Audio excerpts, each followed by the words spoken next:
Sur cette journée, donc il y a Mathieu, Noam et moi, on est heureux de vous présenter la journée. On va vous présenter un peu ce que c'est le VMUG, l'agenda, qui nous soutient sur ce projet-là. Donc le VMUG, c'est quoi? Est-ce que vous savez ce que c'est? Qui sait ce que c'est le VMUG aujourd'hui? Ouais, 50-50 on va dire, voilà. Donc le VMUG, c'est une organisation indépendante, donc ça veut dire VMware User Group. Donc c'est une communauté qui a été montée pour partager son expérience, faire du networking autour de l'écosystème de VMware, qui est complètement indépendante de VMware. Donc c'est une communauté qui est animée par les utilisateurs, pour les utilisateurs. Donc nous, on est utilisateurs des solutions de VMware. On ne travaille pas chez VMware. Mathieu est en freelance. Noam est chez Dell, qui est plus VMware maintenant, donc ça marche. Et moi, je travaille dans un hôpital. Donc le VMUG, c'est une communauté. Donc il y a une communauté locale par pays à peu près. Donc on aura pour chaque pays. Donc on a une communauté France. Et donc c'est une communauté et des leaders. Donc on est 3 leaders sur la France aujourd'hui. Donc on organise des événements, on anime les réseaux sociaux, des groupes de discussion, etc. Donc cette année, on est ravis d'accueillir un nouveau co-leader. Jérémy, lève-toi. Donc Jérémy qui est tech lead à la BPI France et qui nous rejoint cette année. Je vais te présenter. Ouais, bien sûr. Ouais, ça fait plusieurs années que je suis membre du VMUG et j'en suis fier. Pour l'instant, j'ai pas fait grand-chose à part manger des viennoiseries et profiter des publications sur les réseaux, mais j'espère apporter beaucoup plus. N'hésite pas, Noam, à me solliciter et enchanté.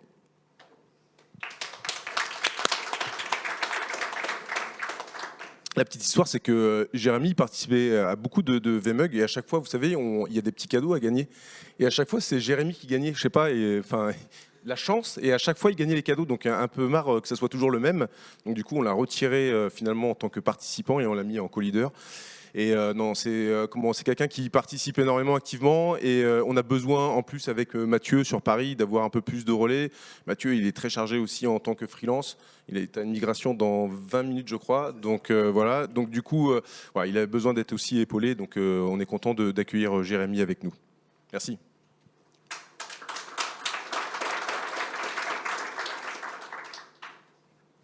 Ouais, donc du coup, donc ça liste des événements qu'on a organisés cette année et à venir. Donc on fait des événements à la fois physiques dans toute la France. Donc on a fait en début d'année Monaco, après on a fait Bordeaux, Montpellier. Donc ça c'est un événement physique. Après on fait aussi des webinars. Donc voilà, on publie ça sur les réseaux sociaux, LinkedIn, Twitter, enfin X maintenant. Donc si vous avez besoin d'accéder, si vous êtes présent ou pas loin, ça sera un plaisir de vous accueillir. Le prochain, c'est le 3 octobre à Aix-en-Provence. Donc, si vous êtes pas loin d'Aix, n'hésitez pas à nous rejoindre. Du coup, le VMUG, où on se retrouve? Donc, l'idée, c'est d'avoir une communauté et d'échanger. Donc, pour échanger, il faut avoir des plateformes. Donc, une plateforme qui est plutôt active pour l'échange de discussions, si vous avez des problèmes sur des solutions à trouver. On a le Slack. Vous pouvez retrouver vmugfrance.slack.com. On a 460 membres aujourd'hui sur le Slack. Il est plutôt actif. C'est le canal qu'on utilise le plus pour échanger, où la communauté échange le plus entre elles. Et c'est toujours appréciable d'avoir une aide extérieure à chaque fois, dès qu'on a un problème sur NSX, sur HCX, sur ce genre de produits. Après, sur X, du coup, on a un compte VMUG. On a une chaîne YouTube qui est alimentée, donc il y a Alex qui fait de la captation tout aujourd'hui sur les sessions et qui seront publiées. Et on a aussi tous les webinars qui sont publiés sur notre chaîne YouTube que vous pouvez visionner. Et donc du coup, on a un site également où on publie, mais bon, si vous avez l'occasion de vous enregistrer, voilà, ça nous permet d'avoir un peu plus de membres et de collecter un peu les adresses mail pour pouvoir faire des publications. Après le VMUG, cette communauté, elle est ouverte à tout le monde, mais il y a la possibilité aussi de souscrire à un abonnement qui vous permet d'avoir tout simplement des licences d'évaluation pendant 1 an et d'accéder aussi à des remises sur des trainings, à participer aussi à avoir un peu de remise au VMware Explore qui va avoir lieu d'ailleurs d'ici un peu plus d'1 mois maintenant à Barcelone. Donc voilà, ça vous permet d'avoir pas mal d'avantages. Donc vous pouvez tout à fait utiliser et comment prendre ça dans le cadre de votre activité professionnelle. Ça vous permet en plus d'acquérir d'autres formations et d'autres informations. L'agenda, donc un agenda très très très chargé. Aujourd'hui, comme vous pouvez le voir, vous l'avez vu, il y aura 3 salles. Ce matin, on va commencer sur 2 salles uniquement avec des super intervenants comme tout le reste de la journée. Alors on va voir ce matin au tout début ici dans cette salle-là, on va voir Johan qui est aussi VMUG leader mais lui aux Pays-Bas et qui est VCDX, qui est vraiment le top gun sur la partie IUC. Vous allez voir, c'est des super talks à chaque fois. Et en parallèle, on aura aussi une session dans la salle à côté avec Rémi Vercher, qui est consultant cloud chez Accenture. Et pareil, Rémi est un speaker renommé sur la communauté française sur les produits open source et DevOps. Et donc, je vous conseille également pour ceux qui souhaitent avoir un peu plus d'informations sur la partie CI/CD, d'écouter son talk. Il a plein de choses à raconter, Rémi. Et ensuite, et là, c'est un peu personnel pour moi. Ça faisait longtemps que je souhaitais faire intervenir 2 jeunes femmes qui sont Aurélie et Gaëlle, qui vont intervenir sur une super session autour de Kubernetes, comment développer son propre plugin autour de Kubernetes. Vous allez voir, elles ont énormément de feedback à vous partager. Gaëlle travaille chez Doctolib, donc je suppose qu'ils ont plusieurs clusters Kubernetes. Elle a d'autres expériences auparavant aussi dans des grosses boîtes qui utilisaient déjà ces solutions-là. Elle est membre de la communauté CNCF à Nantes. On a fait déjà avec Gaëlle d'ailleurs des sessions croisées avec le VMUG à l'époque, juste avant le Covid et pendant le Covid déjà, donc ça fait déjà un petit moment avec la CNCF. Et Aurélie travaille chez OVH Cloud et elle est DevRel. Et donc Aurélie, elle est hyper connue en France et même maintenant outre-France, puisque je crois que tu vas à la DocCon à Los Angeles. Et donc du coup, elle va être speakeuse là-bas. Donc bravo. Super, enfin en tout cas nous on est hyper fiers, petit cocorico, donc c'est très bien. Donc Aurélie est hyper connue, elle anime beaucoup aussi de sessions autour de ces sujets-là. Et ensuite on va avoir des sessions de sponsors également, donc il y aura Dell, il y aura on aura également ITQ avec Florent Casse et NeoEdge sur la partie migration Move to Azure. Donc plein de sessions intéressantes avec des super speakers. Tout le monde, ils sont là, je pense qu'ils ont leur légitimité, donc on est hyper contents. Et vous avez vu toute la journée, toute l'après-midi, donc un petit rappel, essayez de participer au plus possible aux sessions. Certaines ont fait le déplacement de loin, donc c'est juste une petite marque de respect, en tout cas d'assister à leur session. Je sais que des fois l'envie est de traîner un petit peu au café et de se raconter en plus. C'est la rentrée, donc de se raconter un peu les vacances. Donc, mais voilà, essayons de partager, en tout cas d'assister le plus possible aux sessions. Et je vois que l'heure arrive et tout simplement pour laisser la keynote d'ouverture. Alors, j'ai eu un petit dilemme. Je vais être honnête avec toi, Julien. J'ai eu un petit dilemme parce que t'es pas mon premier choix. Non, c'est pas beau, hein. C'est pas beau. Non, vous avez vu, on est en pleine Coupe du Monde de rugby, donc j'ai dit que ça serait bien de marquer le coup avec le rugby. Donc du coup, avec Hubert, qui est l'agence Seventif, qui nous aide à organiser l'événement, on a dit tiens, Hubert dans ses contacts, Califano. On pourrait le faire venir pour faire une ouverture et présenter un petit peu le milieu du rugby, le milieu de la compétition pendant une Coupe du Monde. Vous avez vu, Califano est journaliste, il intervient au bord du terrain pour TF1. Moi, dans mes contacts, j'ai un joueur de rugby, un ancien Toulousain, et pareil, il est consultant pour TF1, donc pas de bol. Après, on avait pensé aussi à la personne qui gère les data dans l'équipe de France de rugby, qui intervient d'ailleurs pour le salon Big Data la semaine prochaine à Paris, où VMware et Dell ont un stand. Donc je vous C'est une petite pub, un petit teaser. Voilà, j'ai une session là-bas avec VMware, donc si vous voulez venir, il n'y a pas de souci. Ilan sera aussi présent sur le stand de VMware Dell. Et donc du coup, pareil, cette personne-là, elle doit être très occupée, évidemment, avec l'équipe de France actuellement, donc pas possible. Donc du coup, après, je me suis souvenu quand même, Julien, c'était le premier VMUG leader en France. Il y a déjà des années, il avait été à l'initiative de la création du forum VMware France. Et moi, je m'en souviens à l'époque, quand je commençais la virtualisation, les deliveries, moi j'ai installé à partir de la 3.0 l'ESXi. Et donc du coup, comme on était bien content de trouver un forum de temps en temps pour trouver des informations et échanger. Et Julien est à l'initiative de tout ça. Et donc du coup, avec le parallèle du rugby, j'ai dit, mais Julien, il a aussi la carrure d'un 3/4. Rugby, 3/4. Ouais, je me dis, allez, c'est pas mal, ça va le faire. Et non, Julien, c'est un garçon, vous allez voir, écoutez sa session sur la partie cyber résilience, cybersécurité, vous allez voir, c'est très intéressant. Il a plein de choses à raconter. C'est son truc depuis très, très, très, très longtemps. Il est revenu un peu à ses sources. Et donc, je suis très content de pouvoir l'accueillir, en tout cas ici, et faire sa keynote.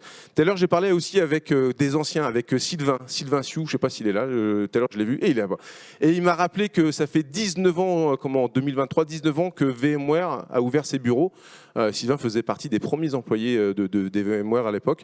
Donc l'année prochaine, ça fera 20 ans donc, que VMware est arrivé en France. Donc ça fait déjà 2 décennies pratiquement. Donc du coup, c'est une longue histoire. Donc je suis content de revoir des anciennes têtes qu'on avait vues à l'époque des VMUG.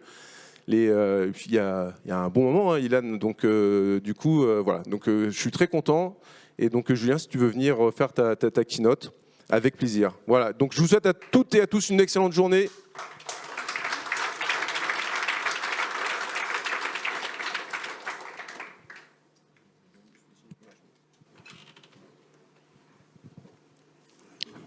Merci Noam. Et je pensais être le 15e choix, je me rends compte que je suis que le 10e, donc ça va.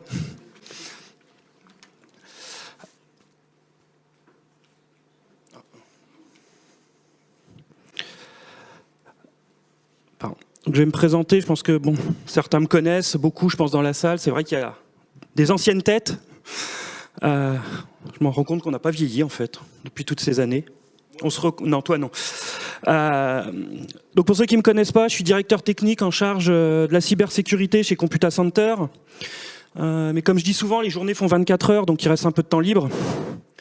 Donc j'ai la chance de donner des cours dans une école en alternance de cybersécurité qui s'appelle l'école 2600. Si vous cherchez des alternants, c'est le moment. C'est une école gratuite, grosse sélection à l'entrée. On a 2 étudiants qui sont dans l'équipe de France des compétitions cyber organisées par l'ANSSI, donc il y a quand même du niveau. Ensuite, j'ai été sollicité pour mener un chantier au sein de la French Tech Corporate Community. Alors c'est comme la French Tech pour les startups, mais là c'est pour les grands groupes.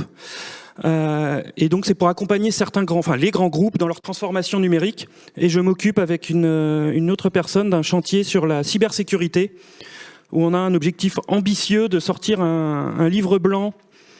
Alors ça devait être octobre, je pense qu'on va décaler fin d'année, sur justement la cybersécurité et les menaces ransomware pour les TPE-PME. Alors vous allez me dire, TPE-PME, c'est pas les grands groupes. Non, mais les grands groupes font beaucoup appel à eux, et ça reste une grosse vulnérabilité des grands groupes. Et au milieu, ça, je vais faire un peu de pub, un site qui s'appelle ransomware.live, qui est un site gratuit. Alors pourquoi ce site ? Tout simplement, je pense que vous avez tous vu dans des présentations de partenaires ces chiffres. Moi, je vais être honnête, je suis peut-être un vieux con, excusez-moi, mais ça ne me parle pas, tous ces chiffres. Il y a trop de zéros au bout d'un moment. Voilà, ça me fait tourner la tête. Alors, ils ont sorti d'autres chiffres. Une attaque toutes les 11 secondes. Alors, c'est pareil, pourquoi 11, pourquoi pas 10, pourquoi pas 12 ?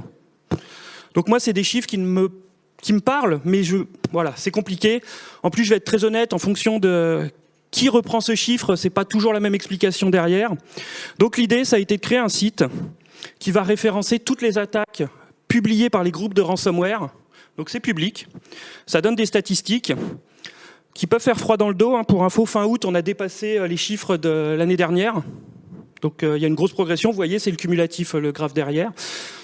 C'est un site, ça va faire plaisir à certaines personnes, qui est open source. donc les sources sont disponibles et qui est utilisé par beaucoup de personnes. Et j'ai eu la chance de travailler avec un journaliste du Mag IT, où on a étudié aussi les discussions de négociation de rançon. Et elles sont publiques, donc on peut les lire. Là. Si vous voyez, en plus, j'ai pris un exemple français. Mais il n'y a pas que. Et c'est toujours instructif de lire comment se déroulent aussi les négociations et comment ça se passe.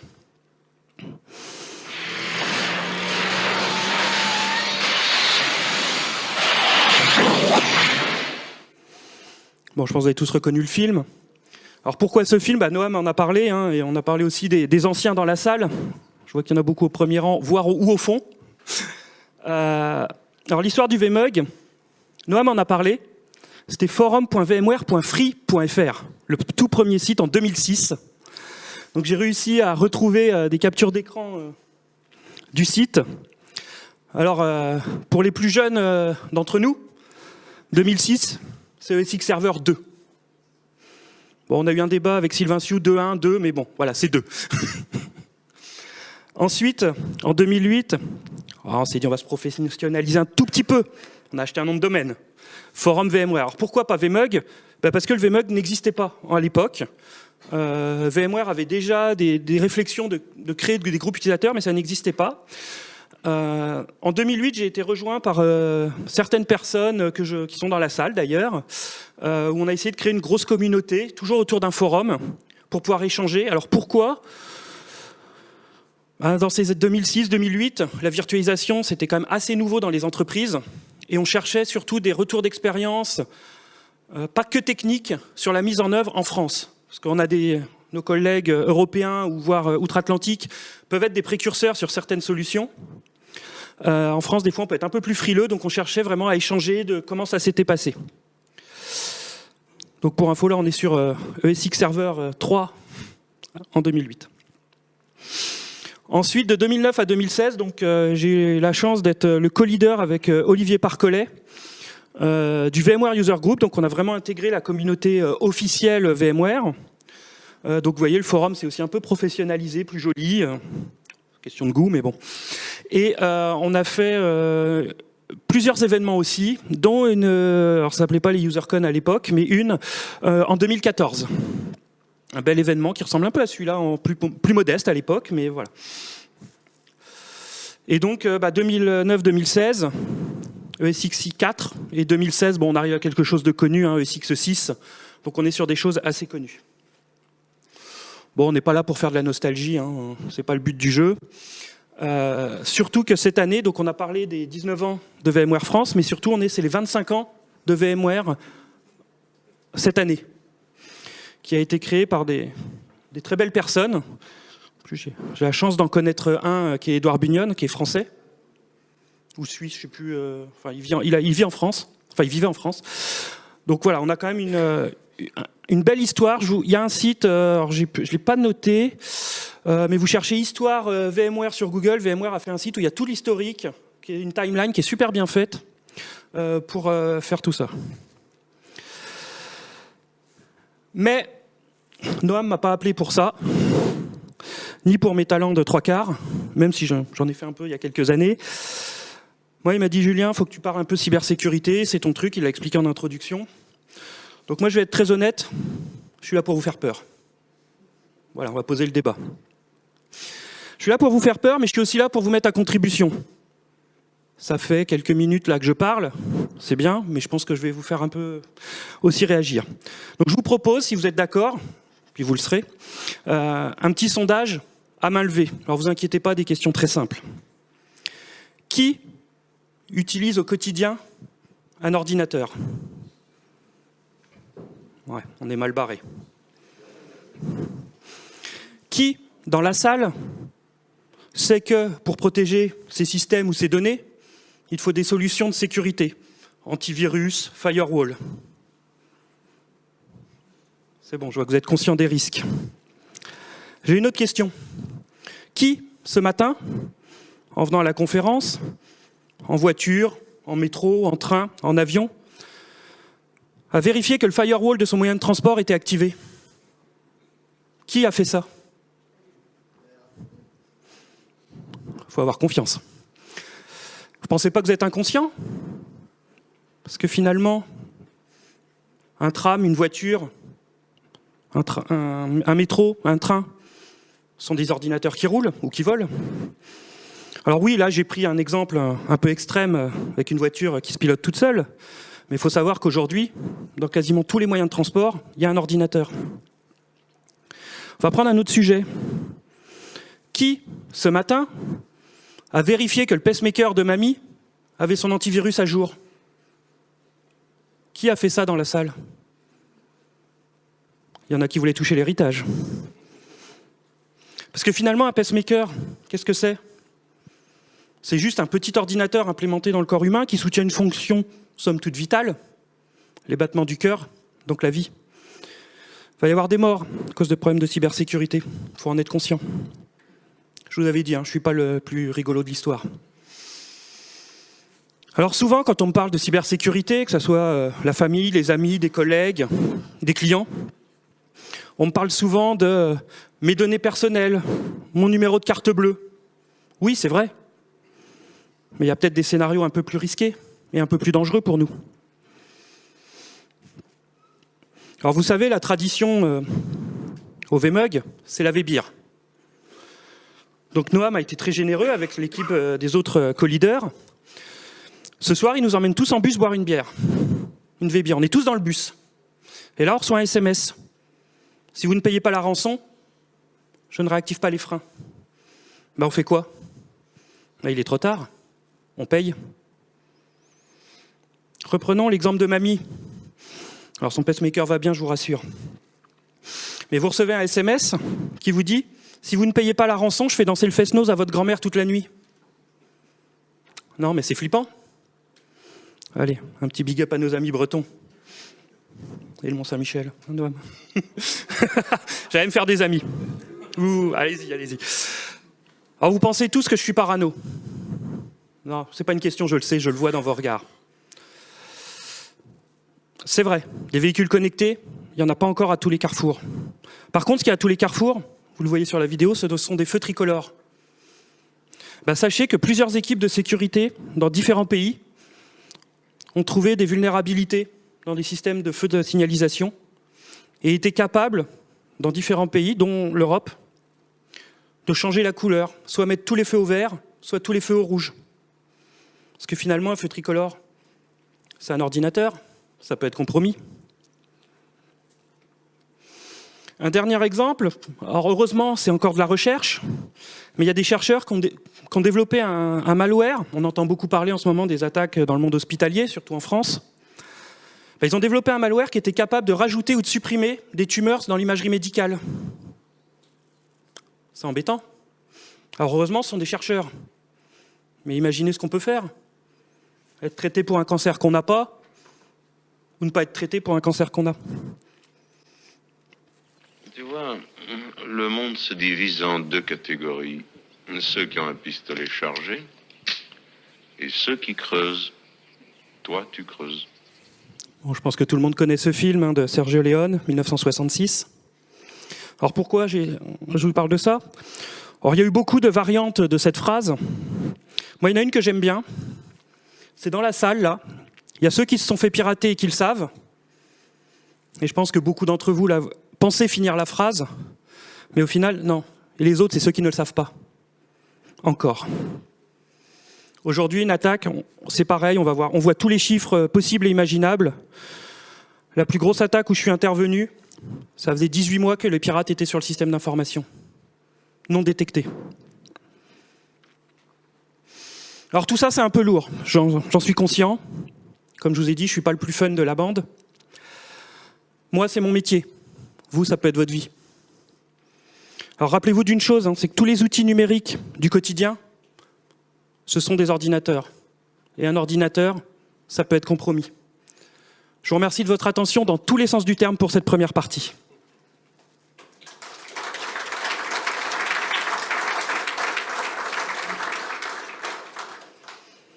Alors on est quand même là, c'est le VMware User Group. Alors je l'ai dit au leader tout à l'heure, j'adore le nouveau logo. Franchement, je kiffe. Donc on va parler quand même un peu de VMware, je vais me faire des amis. Parce que la sécurité et VMware, vaste sujet. Alors souvent, quand je discute avec des clients, on me dit oui, les attaques récentes de ransomware dans les environnements VMware. Enfin récentes. Il y en a eu avant, mais les plus connus, ça fait quand même plus de 3 ans que les premiers ransomware ont été développés pour cibler les environnements vSphere. Et vous voyez, ça ne fait qu'augmenter. En plus, les groupes d'attaquants ont de l'humour, ils ont des jolis logos, ils ont des noms assez rigolos. Alors c'est marrant, sauf quand on est la cible. 2023, ça continue. Depuis le début de l'année, je pense que tout le monde, le dernier en dessous, ESXyArg, en a entendu parler puisqu'il a touché des cloud providers. Alors c'était pas le E, c'est juste qu'il mettait à disposition des environnements que les clients ne mettaient pas à jour. Donc on en revient toujours au même, il faut mettre à jour. Ensuite, je vous ai fait une petite capture d'un ransomware sur VMware assez récent, que j'ai eu la chance de voir. Vous voyez, c'est bien fait, il y a un petit logo, il y a des fonctions, on peut whitelister des VM, et on peut killer aussi des VM, c'est surtout le but. Alors pourquoi s'attaquer à VMware ? C'est tout simple. Les solutions de protection dans les VM, c'est bien, elles vont détecter, elles peuvent bloquer, mais quand vous attaquez la couche en dessous, c'est plus compliqué, on ne détecte rien. Je prends souvent le parallèle en expliquant à un de mes clients, imaginez que ce soit le firmware du disque dur qui chiffre. L'OS, il ne détecte rien. C'est le même principe. Donc il faut protéger ces environnements. Et en plus, les pirates, ils sont bien, font même des superbes outils. Alors là, on ne voit pas très bien, j'en suis désolé, sur la capture. Alors c'est des vieilles vulnérabilités qui sont présentées. Mais voilà, il y a des outils, il suffit de mettre une IP ou un nom d'un vCenter, et il va vous donner, essayer d'attaquer avec des vulnérabilités connues, anciennes dans l'exemple, mais voilà. Et on peut récupérer des informations. Alors si je vous dis Kev,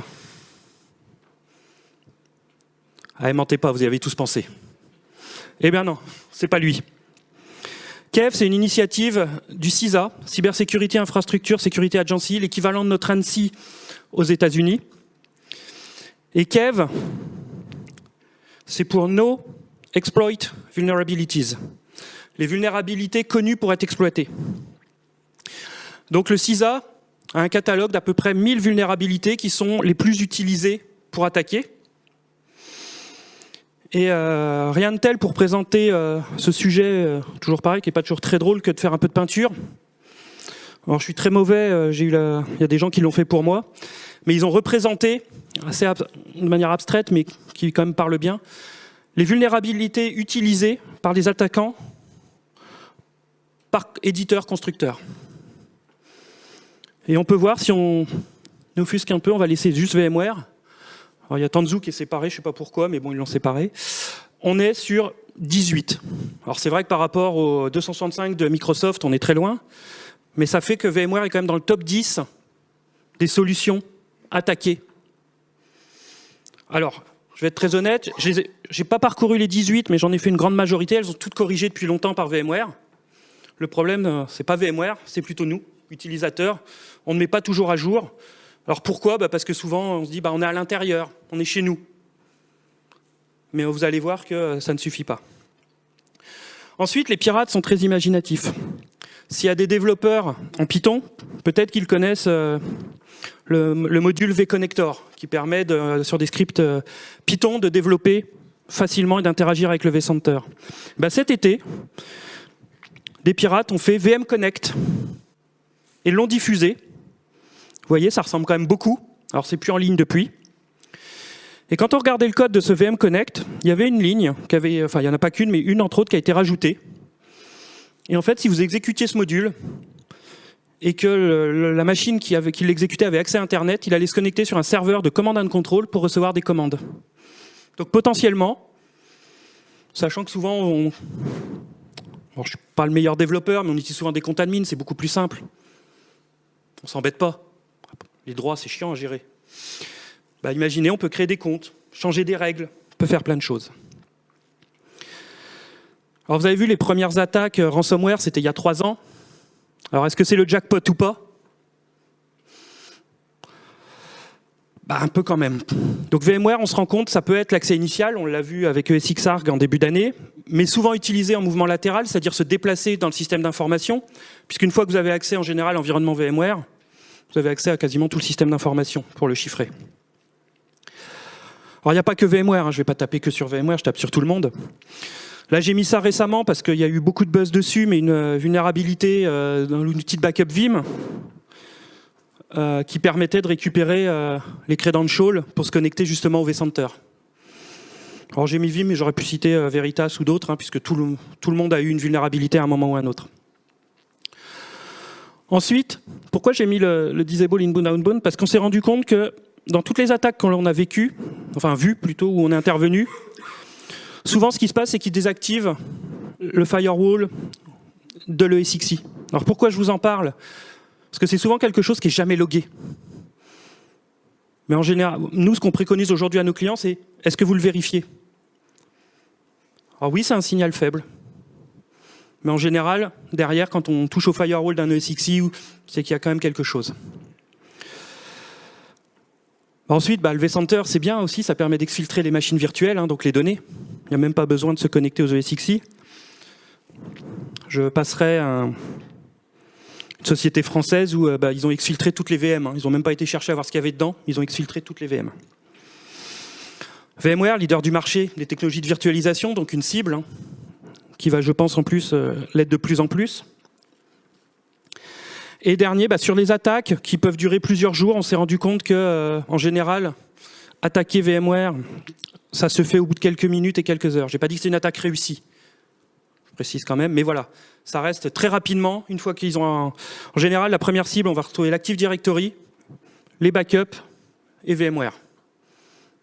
Dans l'ordre ou pas. Alors j'ai de la chance, Noam n'a pas vu les slides, donc je peux montrer ce que je veux. Non, juste un petit outil que j'aime bien, qui était sponsor l'année dernière, qui est, je trouve, pas assez connu. Alors je sais que VMware a des solutions, mais j'aime bien cet outil, qui s'appelle Runcast. Si vous pouvez, jetez-y un coup d'œil. Déjà, vous pouvez voir, il va vous parler aussi de Kevin, enfin de Kev. Mais surtout, il va vous remonter les bonnes ou mauvaises pratiques de vos environnements VMware. vSphere, Horizon, NSX. Je n'irai l'avoir dit, mais c'est pas très cher. Et ça rend de grands services, ça peut même vous aider sur plein d'autres choses. Je vais faire une petite écartade de la cybersécurité, mais il est capable d'aller vérifier la HCL pour vous. Quand même dans les migrations, je pense que dans la salle, s'il y en a qui en ont fait, qui n'est pas le plus facile et surtout le plus drôle à faire, là il va se connecter, il va récupérer les infos, il va vous dire si vous pouvez migrer. Alors, je ne balancerai pas un collègue dans la salle, mais ça nous a sauvé la vie chez un client. On avait complètement zappé que les HBA n'étaient pas compatibles sur un serveur. On avait regardé, le serveur est compatible, mais la HBA qui était dedans ne l'était pas. Alors, je vais être très honnête, ça aurait sûrement fonctionné. Le problème, c'est... On connaît VMware, oui, tout éditeur d'ailleurs. Quand vous appelez le support, si vous n'êtes pas en liste, ça sera que du best effort. Alors, je vous rassure, je ne vais pas vous parler longtemps des frameworks de cybersécurité, mais il y en a un qui est très connu, qui est le NIST. À peu près tous les éditeurs américains s'en servent. Alors pourquoi je vous en parle? Tout simplement parce que le NIST, c'est identifier, protéger, détecter, répondre et restaurer. VMware a un slide que j'aime bien sur le sujet, qui reprend justement le NIST avec les outils et les fonctionnalités. Donc je vous laisse, je ne vais pas vous le lire, mais je vous laisse vous rapprocher de VMware si vous le souhaitez, pour avoir ce slide qui, je trouve, très bien fait, qui explique vraiment comment répondre aux besoins. Alors revenons à nos ransomware, rançongiciel en français. Donc la menace a évolué. Donc on va dire jusqu'à 2016, on était sur des attaques simples, souvent développées par une personne qui va cibler un individu, souvent automatique. Je prends souvent l'exemple qu'on a, pense, tous connu ou entendu, des NAS, grand public connectés, qui se faisaient attaquer et chiffrer. Voilà. Donc des rançons entre 100 et 500 $ à peu près. En 2016 jusqu'en 2020, il y a eu une professionnalisation Les attaques étaient quand même simples, mais il commençait à y avoir plusieurs personnes pour développer. Et les cibles ont évolué. D'un individu, ils ont attaqué les entreprises, des gouvernements. Alors quand je dis gouvernement, c'est secteur public principalement. On n'était pas que sur des attaques manuelles, on était aussi sur des attaques automatiques. Il y avait un mixte des deux. La cible était souvent l'environnement Microsoft. Je vous l'ai dit, hein, quand on a les clés de l'AD, en général, on a les clés du système d'information. Toujours du chiffrement. Et là, par contre, les montants étaient vraiment beaucoup plus élevés et souvent en rapport avec le chiffre d'affaires de la cible. Bon, là, je vais passer vite, hein, puisque je pense qu'on a tous vu BFM ou autres qui en parlent beaucoup, hein, les attaques récentes. Donc, c'est vraiment des attaques complexes, en plusieurs étapes, qui peuvent durer, comme je vous l'ai expliqué, longtemps, voire avec différents acteurs. Vraiment des organisations, et je vous présenterai un exemple après, professionnelles, où il y a vraiment des gens qui sont dédiés à chaque activité. Vous verrez après, mais on va même jusqu'à des gens qui vont former, recruter, il y a même du marketing. C'est des vrais PME. Principalement des attaques qui sont manuelles, c'est-à-dire que il y a quelqu'un derrière qui va piloter les attaques pour vraiment cibler ce qui les intéresse. Et les cibles ont évolué, ça va être les hyperviseurs, je pense que vous l'avez compris avec les précédents slides. Le stockage, principalement la sauvegarde, pour justement ne pas pouvoir restaurer et être obligé de payer. Et le chiffrement toujours, mais aussi l'exfiltration, qui fait un moyen supplémentaire de demander une rançon. Et pareil, là on est sur des montants très très élevés. Alors souvent j'ai la question, est-ce que les gens payent ? Il y en a, je ne le cacherai pas. Je vais me refaire un peu de pub, mais sur le site, si vous allez voir le site ransomware.live, vous verrez qu'il y a les négociations. On voit qu'il y a beaucoup d'entreprises qui ont payé. Alors je pense qu'il y en a un peu moins maintenant, mais il y en a eu qui ont beaucoup payé. Il y a un groupe de ransomware qui s'appelait Conti, qui était plutôt russophone, on va dire. Et au moment de la guerre entre l'Ukraine et la Russie, il y a eu des discordances dans le groupe. Et une des personnes qu'on suppose être pro-ukrainienne, puisque le groupe avait prêté allégeance à la Russie, a diffusé beaucoup d'informations. Et on a appris énormément de choses sur ce groupe, dont sa structure, qui est vraiment une structure de PME. Vous voyez, il y a à peu près, il y avait 340 membres, dont 50 principaux. Je vous passe le nombre d'adresses en crypto-monnaie et le montant. Mais ce qui est important, c'était surtout de voir la répartition. Il y avait vraiment des personnes en charge des attaques et de la négociation, des développeurs. Certains pour le renseignement, ce qu'on appelle l'osine de source ouverte, pour avoir des informations sur les cibles. Une personne qui était dédiée à la formation et au marketing, une au marketing. Alors vous allez me dire, pourquoi le marketing ? Il y a une petite guerre en ce moment, entre les groupes pour savoir celui qui exfiltrera le plus vite les données pour ne pas être détecté. Donc qui compresse le mieux, qui envoie mieux les données. Ils font même des benchmarks entre eux. Je pense que bientôt on va trouver le Gartner du ransomware, je ne vous le cache pas. Et on peut voir aussi que certains membres étaient aussi affiliés à d'autres groupes. Donc c'est vraiment tentaculaire. Alors souvent, quand je parle aussi de ransomware, on me demande mais par où il passe ? Le phishing, ça reste quand même une valeur sûre. Je ne vous le cache pas, le mail. Donc l'humain derrière qui va cliquer, ça marche bien. Alors j'ai plus les statistiques en tête, mais le CERN a fait des tests de phishing. Donc le CERN, c'est quand même des gens qui sont censés réfléchir, être intelligents. Alors bon, après, c'est des chercheurs, donc des fois, ils sont un peu dans leur monde. Mais il y a eu un taux de réussite qui était phénoménal.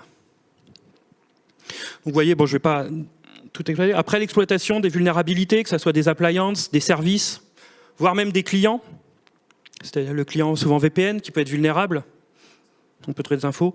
Et après, les méthodes d'antan, on va dire, le brute force qui marche toujours très très bien pour fonctionner. Aujourd'hui, ce qu'on voit quand même de plus en plus, et que je retrouve chez beaucoup de clients, c'est ce qu'on appelle les info-stealers. Ce sont des malwares qui vont se mettre sur le poste de travail et qui vont récupérer les informations login mot de passe qu'on enregistre dans le navigateur. Il faut savoir que récupérer un login mot de passe du navigateur, si on a accès à la session de l'utilisateur, c'est le temps de faire entrer. C'est moins d'une seconde.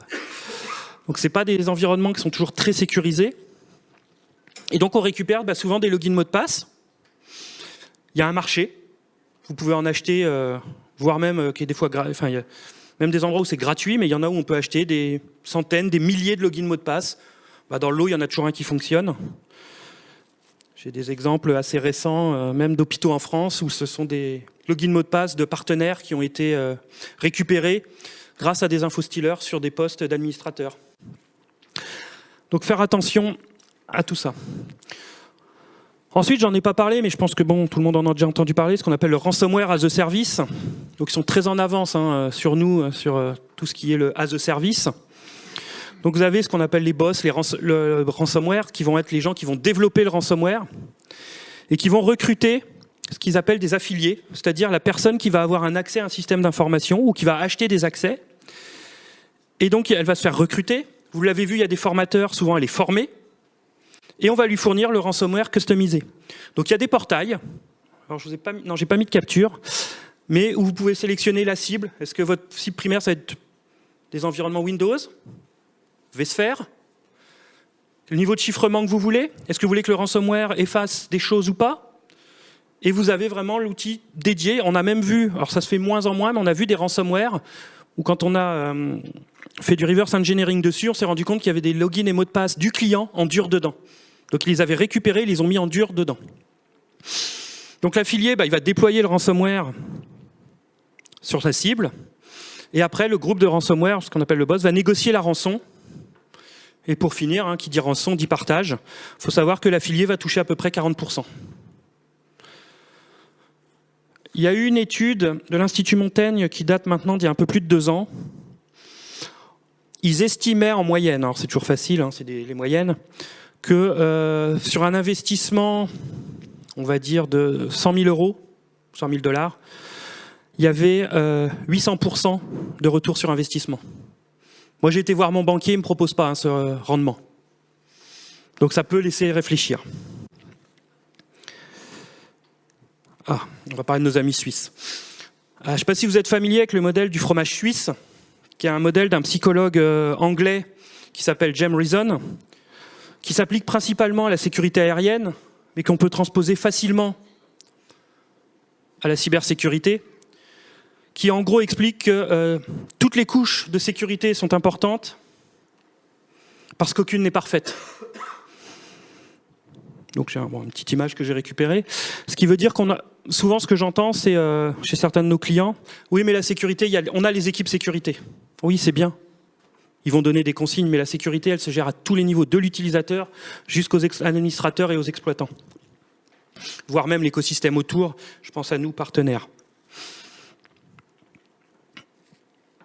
Alors je vous propose un petit retour d'expérience sur des crises vécues. Premier, ne pas paniquer. Ça paraît simple, c'est facile à dire, mais vous l'avez vu, vous ne serez pas les seuls. Il y en a déjà eu avant vous, il y en aura après vous. Et pourquoi ne pas paniquer? Parce que on a déjà eu des cas où c'est facile, on panique, on éteint tout. C'est un gros problème. Parce que vous perdez beaucoup d'informations, des preuves, dont, dans certains cas, ce qu'on a déjà vécu, les clés de chiffrement, donc pour déchiffrer, qui étaient en mémoire. Donc on a de la chance, on fait tous de la virtualisation, on peut mettre en suspens les VM, et on a accès après à la mémoire, et avec du forensic, on sait y aller. Pareil, le backup, c'est pas le Saint Graal. C'est bien, mais ça ne suffit pas. Un exemple rapide, alors un groupe, j'ai plus beaucoup de temps donc je vais aller très vite, un groupe d'attaquants a montré que finalement, en temps réel, ils attaquaient les transports biélorusses et ils ont formaté les disques. Alors c'est vrai, maintenant on entend, je sais qu'il y a des vendeurs de solutions dans la salle, la cyber-résilience, ce genre de choses, oui, mais souvent dans la tête de beaucoup de personnes, j'ai un backup, je suis sauvé. Non, il faut aller plus loin. Alors, qu'est-ce qu'il faudrait faire? Réaliser des exercices réalistes, en prenant en compte tous les intervenants, dont le légal et le judiciaire. Pourquoi je dis ça? Surtout maintenant où vous devez porter plainte, si vous voulez que votre cyberassurance vous rembourse, faut savoir que quand les forces de police interviennent, et on l'a vécu encore il n'y a pas très longtemps, on peut aller jusqu'à plus de 7 jours de scellé sans qu'on puisse toucher à l'infrastructure. Le problème, je Je pense que vous êtes tous au courant de l'effet Schrödinger, le chat dans la boîte, avec du poison. Tant qu'on n'a pas ouvert la boîte, il est soit mort, soit vivant. Bah, les sauvegardes, c'est pareil. Surtout avec les bêtes déduplication. N'oubliez pas qu'il y a des jobs de maintenance qui tournent, et pendant 7 jours, ils tournent. Ensuite, construire sa communication. Et alors, même si je fais de la sécurité, je le dis, ne pas hésiter à prévoir WhatsApp, Signal, bon, on va éviter Telegram, mais ne pas oublier ces solutions-là, parce que quand les attaquants sont dans votre système d'information, bah, ils ont accès aussi à vos communications. L'ANSSI, d'ailleurs, a sorti un très bon guide sur le sujet de la communication. Auditer la sécurité de l'architecture de cyber-résilience. Ce que je dis souvent, ça fait des années que je fais de la sauvegarde. La sauvegarde, ce que je faisais il y a 10 ans, il y a 5 ans, il y a 2 ans, c'est pas la même. Les infrastructures sont pas les mêmes, on n'a pas les mêmes besoins. Et surtout, on ne se protège pas. Il y a des menaces supplémentaires. On ne se protège pas des mêmes menaces. Bon, ça paraît évident, mais surtout réaliser des tests réguliers et réels. C'est pas parce qu'on restaure une VM que ça fonctionne. J'ai un exemple de ma précédente vie où il a fallu que je restaure le SIRH. C'était 35 VM pour que le SI fonctionne, pour le tester. Donc c'est lourd, mais il faut le faire. Très brièvement, ce qu'on trouve sur le Darknet, j'ai pris des exemples français récents. Quand ils attaquent, ils publient les données.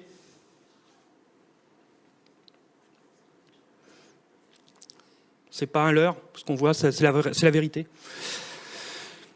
Et pour finir, moi je suis toujours surpris par les attaquants. Comme je dis souvent, même si on travaille beaucoup, on travaille 8, 10, allez, 12 heures des fois certains jours, eux, j'ai l'impression qu'ils travaillent 24 heures sur 24. Et ils ont une ingéniosité qui, pour moi, dépasse l'entendement. Alors je vais prendre des exemples très réels. L'année dernière, je ne sais pas si vous en avez entendu parler, ils ont sorti des avis de passage en utilisant une vulnérabilité en plus du site de la Poste, donc c'est le vrai site de la Poste, et on vous demandait de payer 1,50 € pour recevoir votre colis. On paye 1,50 €, moi mon colis je l'attends. Et comme beaucoup en plus, on commande beaucoup, on ne sait jamais ce qui va arriver, bah, ils récupéraient vos numéros de carte bleue, ils les réutilisaient. Et cette année, ils ont changé. Donc je pense que tout le monde connaît ces SMS. On les a tous reçus. Bon, ça c'est rigolo, c'est numérique. Mais maintenant, on peut recevoir ça chez soi. Des faux avis de contravention. Pour l'anecdote, la plaque d'immatriculation est la bonne. Et oui, le fichier des plaques d'immatriculation est public. Et à droite, vous pouvez retrouver ça sur votre voiture. Bah, vous ne faites pas attention, un QR code, on scanne. Donc pour les plus anciens, ils reconnaîtront peut-être le film, Wargames. Voilà, la cybersécurité, le message, et c'est pas un jeu, il faut en être conscient. On a des gens en face de nous qui sont beaucoup plus créatifs que nous, en tout cas. Moi, je suis toujours surpris, pas du bon côté. Donc voilà, soyez vigilants. Je vous remercie. Je voulais aussi remercier 2 personnes qui ne sont pas là, qui sont Yann Alain, qui m'a inspiré la première partie de la présentation. Florian Roth, qui est un expert en cybersécurité pour le slide sur les attaques. Je leur rends hommage parce que je les ai un peu plagiés. Et surtout, je voulais vous souhaiter une excellente conférence du VMware User Group 2023. Et encore merci au co-leader du VMware User Group de m'avoir laissé la parole. J'espère que ça vous a plu. Et surtout, une excellente journée.